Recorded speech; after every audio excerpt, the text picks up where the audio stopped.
గురుగారు ఆయన సార్ చూడండి సార్ చూడాలా సార్ నెక్స్ట్ భీమనగర్ నుంచి కనకరాజ్ భీమనగర్ మంచి సందర్భంగా అంబేద్కర్ మెమోరియల్ సొసైటీ తరఫున ఈ కార్యక్రమం ఏర్పాటు చేసి ఈ 3 జిల్లాలు ఉత్తరాంధ్ర జిల్లాలో ఉన్న దళిత నాయకులు అందరినీ ఒక్క స్టేజ్ మీద తీసుకొచ్చినందుకు వివిధ వారికి నా ధన్యవాదాలు అభినందనలు తెలియజేయాలి. ఎందుకంటే మనం అందరం కూడా కలిసినప్పుడు హాయ్ హాయ్ అనుకుంటాం, కౌగులించుకుంటాం. కానీ ఆ పక్కకి వెళ్ళి నాకంటే ఆడేటి గొప్పని మనలో ఈడ్చిని వెళ్ళగొప్పుకుంటూ ఉంటాం. ఇది మనం అందరం కూడా చాలా ఆలోచించాల్సిన విషయం. ఎవరైతే ఈ దళిత జాతి కోసం పనిచేస్తారో వాళ్ళందరికీ మనం గౌరవించాలి. మనల్ని మనం గౌరవించుకున్నట్లయితేనే మన సమాజంలో మన నాయకత్వం ముందుకెళ్తారని అందరూ కూడా ఆలోచించాలి.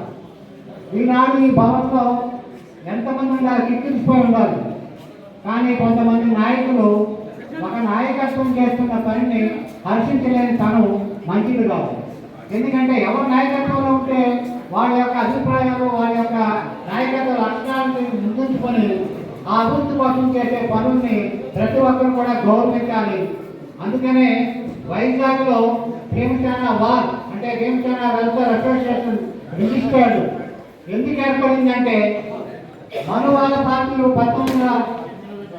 2014లో అధికారంలో వచ్చినప్పుడు ఖచ్చితంగా వాళ్ళు మనువాదాన్ని తీసుకొస్తారు, ఈ రాజ్యాంగాన్ని తొమ్మిదిలోకి తొక్కుతారని ముందే గమనించిన మేము రాజ్యాంగాన్ని పరిరక్షించుకోవాలని చెప్పి భీమసేన వారు పనిచేస్తుంది.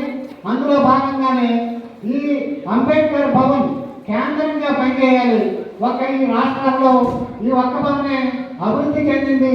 ఈ కమిటీలు బలంగా పనిచేస్తాయి కాబట్టి ఇది కేంద్రంగా చేసుకుని ప్రతి దళితం కూడా దీంతో కలిసి పనిచేయడం ద్వారా మన దళిత జాతికి మేలు చేస్తాం, అలాగే మన హక్కులను కాపాడుకుంటామని తెలియజేస్తూ ఈనాడు మొత్తం దళిత సంఘ నాయకులందరినీ ఒక తాటి మీదకి తీసుకొచ్చి ఒక ప్రయోగాన్ని చేస్తున్నారు. దాన్ని అభినందిస్తూ ఈ అవకాశం ఇచ్చిన కమిటీకి